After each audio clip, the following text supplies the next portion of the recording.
This is the Mariners Postcast, your instant game reaction for the Seattle Mariners. Part of the Locked On Podcast Network, your team every day.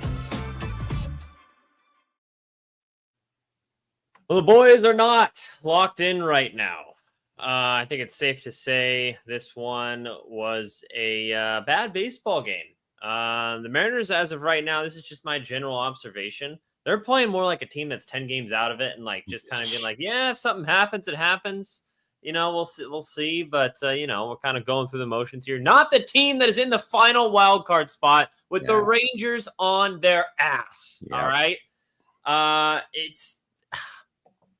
hate to bring this up almost every episode, but it just seems like of all the things we point out, like facts about the situation that's going on, we'll get to that in a sec.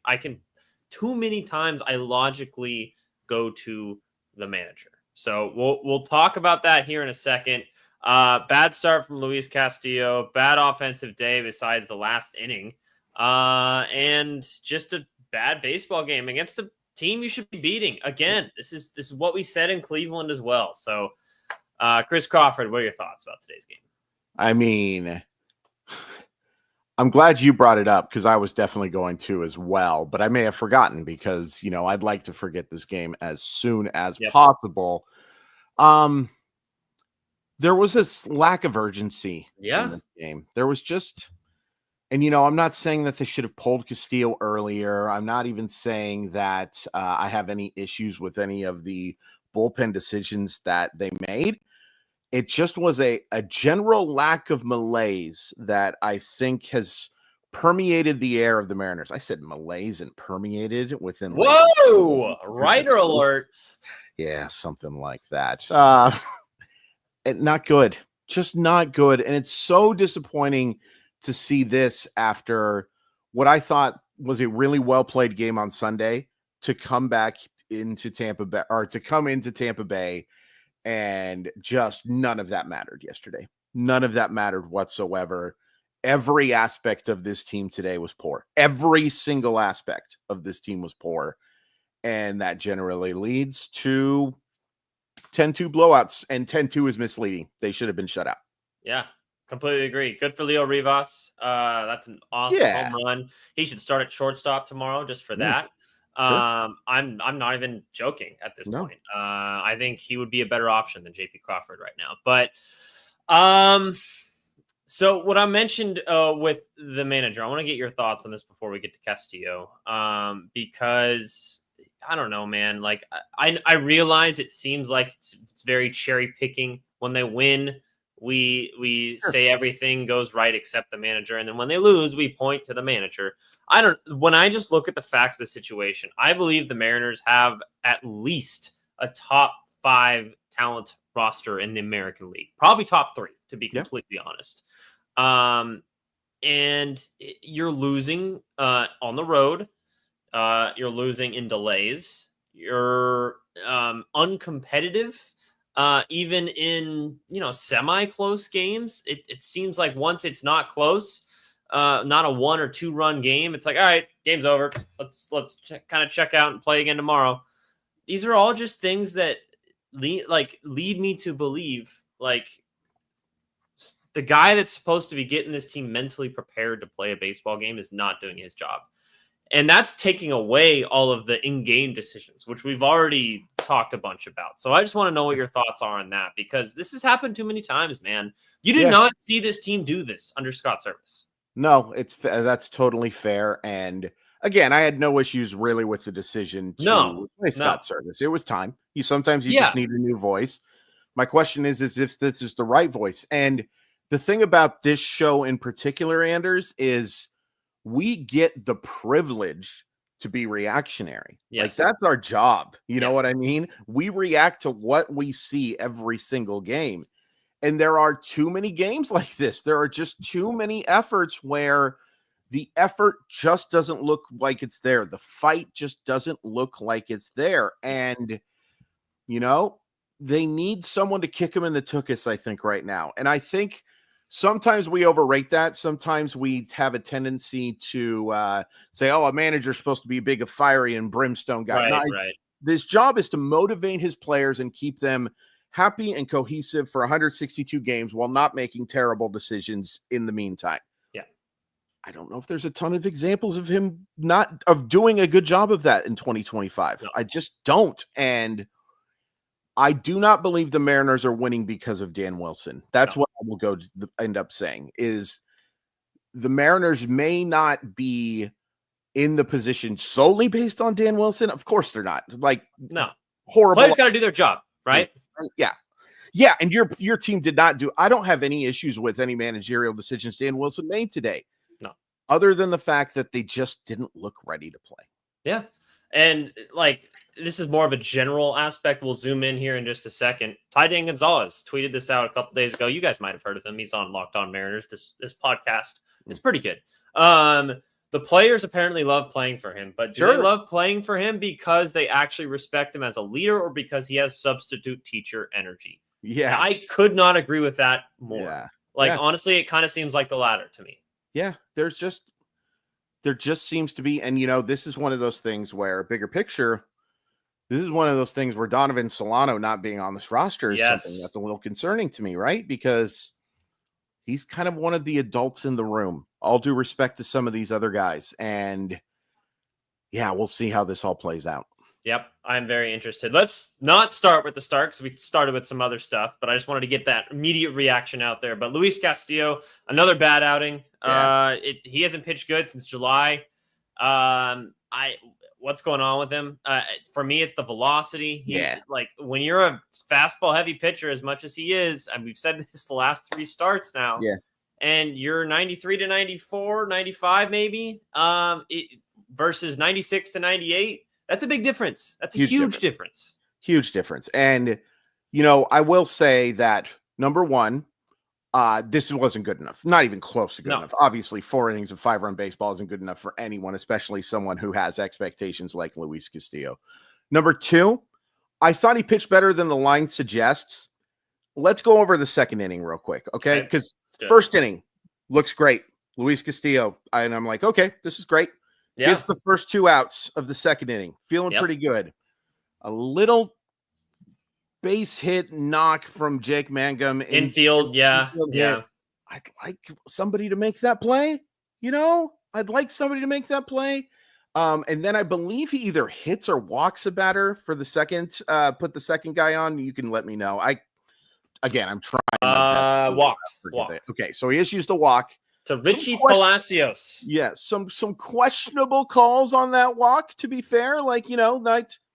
And then he makes a good pitch to Nick Cortez, and Nick Cortez hits a home run that would have been out in exactly 1 park. I'm not making excuses for Luis Castillo. Not even close. Then, the next inning, I want Randy Arozarena very much back on the Seattle Mariners next year. If he's back for me next year, he's my designated hitter. He can't play in the outfield. That ball has to be freaking caught. That ball has to be caught. You have to make a play for your struggling pitcher. You have to. Randy Arozarena is a bad outfielder. We sung his praises when he was getting some stuff done earlier in the year. And then he quickly reminded us, this is the reason why he's always a 2 to 3 win player, because the offense is well above average and the defense sucks, monkey, whatever word you want to use afterwards. It's bad. It's bad. That ball has to be caught. Yeah. That looked like someone taking advantage of a little league left fielder where they're like, let's just hit it to this guy because it's going to go over his head. Yeah. Again, Luis Castillo was not good enough today. It would have been nice if he got a semblance of help. Just even a little iota of help. But he didn't. He didn't. And Luis Castillo didn't pitch well enough to overcome that. And I am absolutely, just like everyone else, concerned about Luis Castillo for the rest of the year, because I need to see an actual quality start before I can believe it. Yeah, and for those asking for Luis Castillo to be taken out of the rotation, it's not going to happen. It's not going to happen. Number one, based off of his salary, they just won't do that. No, but that's not even the main reason why. It's because there's no one else. He will be better than Logan Evans would. You saw Emerson Hancock tonight in a bullpen role. Still struggled, by the way. Yeah. Oh, yeah. You're not going to get anything better than Luis Castillo. Unfortunately, he's just not as good as he used to be. No, like he's your 4th or 5th starter right now. And let's remember too, but before August, we were talking about how great Luis Castillo was. This is 4 bad starts, guys. Yeah. I'm concerned because I don't know how this is going to finish, right? Yes. Based on how things have gone, I am extremely skeptical that Luis Castillo is more than a back-end starter. Correct. And right now, he's worse than a back-end starter. He's a guy that if this was Logan Evans, we'd be talking about sending him to AAA. Let's just be completely honest, right? Yeah.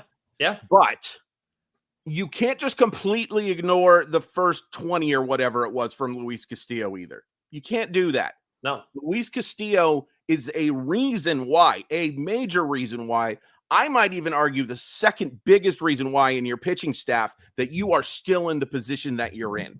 So let's not go completely crazy. Some idiot tried to tell me that Luis Castillo was stealing money from the Seattle Mariners, and I just about called in the National Guard because, and for me, like to put me away, go put me away because I'm going to go do something stupid. Oh, not stealing money from the Mariners, you absolute nincompoop. He's got to be better, though. There's no question about it that Luis Castillo has to be much better if the Mariners are going to make the postseason. Yeah. No sense of urgency tonight. Mariners lose 10-2 against a Rays team that showed more fight than them. And they have a much less chance to make the playoffs. It's go time, guys. We can't be just waiting for the series at home against the teams that are in front of you. You got to beat the teams. Amen. That are behind you, that whoever you're playing, you got to win series, bro. Yep. It's just how it goes. Let's give some love to our sponsors, then we'll talk about the offense. Sound good, Chris Crawford? I guess we have to. Yeah, we have to.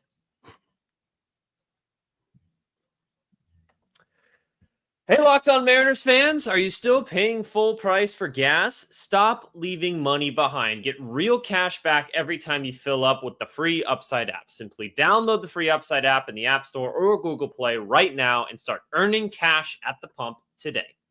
Use my limited time promo code SEASON and get an extra 25 cents per gallon on your first fill up. You could make up to $300 a year just from buying the gas that you already needed. It sounds too good to be true, but it's totally legit. Real people are getting paid just to make their daily commutes, and you can too. Plus, you can cash out at any time to your bank account, PayPal, or an e-gift card for Amazon and other brands. Don't let this offer drive on by. Download the free Upside app now using my limited time code SEASON for a limited time 25-cent per gallon bonus. That's promo code SEASON. Offers vary by user and location. Go to upside.com for terms and conditions. The NFL season is almost here, and FanDuel is making sure you're ready for kickoff with the can't-miss offer. Right now, new customers can bet just $5, and if your bet wins, you'll get $300 in bonus bets to use across the app. If it's however you like to bet, player props, same-game parlay, or jumping in live as the action unfolds, makes the games even more exciting. It's a quick, easy, and best way to add a little more energy to your Sundays. So, are you ready to play? Download the free FanDuel app now by visiting FanDuel.com to get started. That's FanDuel.com to place your first $5 bet. And then, of course, Prize Picks. This episode's brought to you by Prize Picks, the daily fantasy app where making the right call can actually pay off. You and I make decisions every day, but on Prize Picks, being right means cashing in.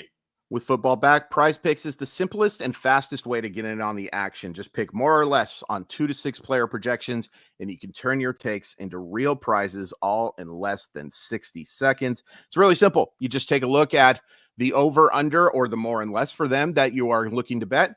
You make your picks. If you're right, you get money. If not, hey, you get another chance to play again. Prize Picks is the simplest way to play the over-under game.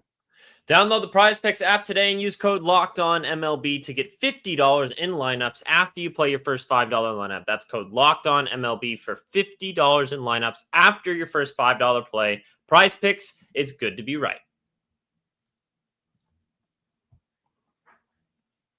Welcome back to the Locked On Mariners postcast. Anderson Hurst, Christopher Crawford with you. We're going to break down every single Mariner game as we already have throughout the season.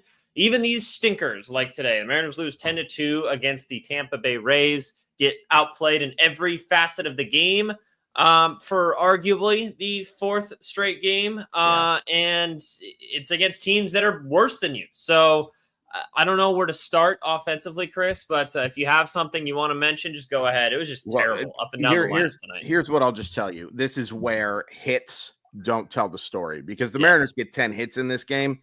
They were absolutely dominated by a pitcher who I believe had an ERA of 7 in his home ballpark this year in Shane Baz. Like, getting beat by the albino worker from Me, Myself, and Irene is a bad look, guys. Like, that's not what you're looking for at all. And I like Shane Baz as a long-term option, but he's been pretty dreadful this year. Yes. And he worked you. He absolutely worked you. I mean, you get 2 hits from Randy, you get 2 hits from Cal, you get 2 hits from Suarez.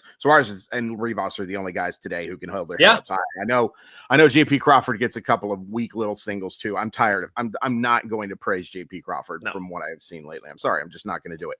Love you, my son, but it's just not working out right now. Do you love him? I do love him. I love him unconditionally. It's just rough watching him hit right now. And Field. He makes the 10th error today. And, Emerson Hancock didn't look good. Taylor Sassetto didn't look good. I guess I'll give him my unsung hero. Thanks for saving the bullpen a little bit. Doesn't matter when you're going to get your butt kicked the way they're playing right now. But, and that's just the way it feels, guys. They may win tomorrow 26 to -7. And I'll feel great about this team again. But right now, this feels low. This feels so low. And it's the hardest part about doing a daily show is that you let out those feels. You have to tell people how you're feeling about this stupid baseball team sometimes. And it just wasn't good enough. The at-bats today at times were borderline pathetic.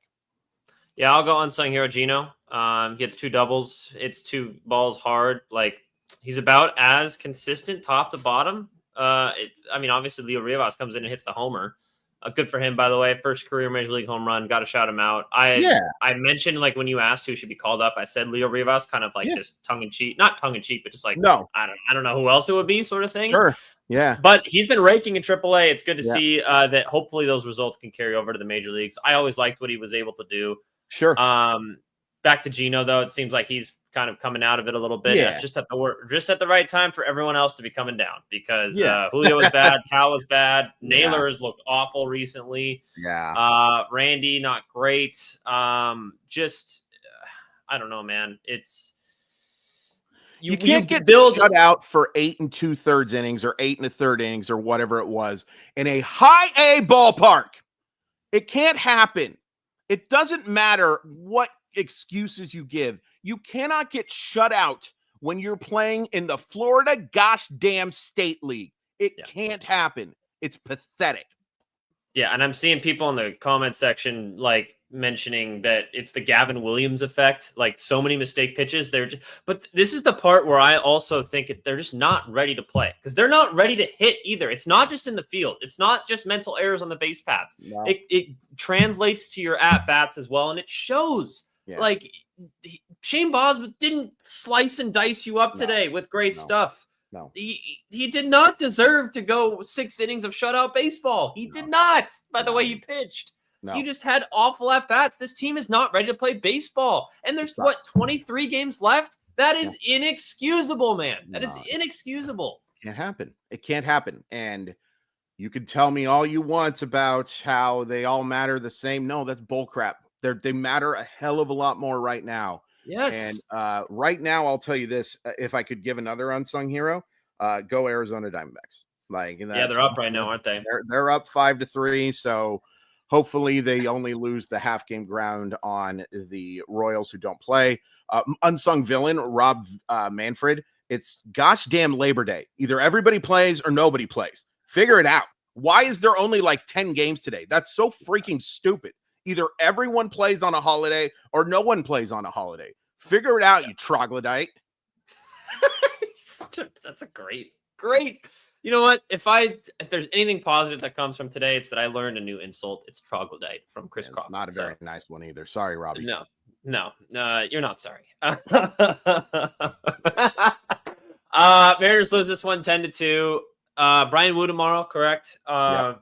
Let's hope our ace can figure it out and stop this kind of skid. I realize you won yesterday, but to me, it's still a skid because this team just doesn't look good on the road. I'm sorry. I don't know if it's just, travel logistics. I don't know if it's your manager. I don't know if it's just the temperature in the plane. I don't get it. I really, really don't. It just does not seem to be computing with these guys. Hopefully they can figure it out tomorrow because, man, I am tired of giving you guys these postcasts for the last few nights. And I'm sure Chris is too from Friday.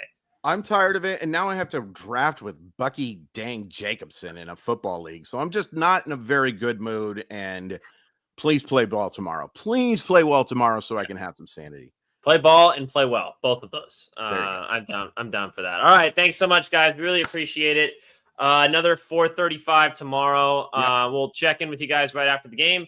Mariners Postcast. If you missed any part of today's episode, you can find it anywhere you get your podcasts. Like the video if you haven't already. Even if you're pissed at the Mariners, you can like us because we like you. Mm-hmm.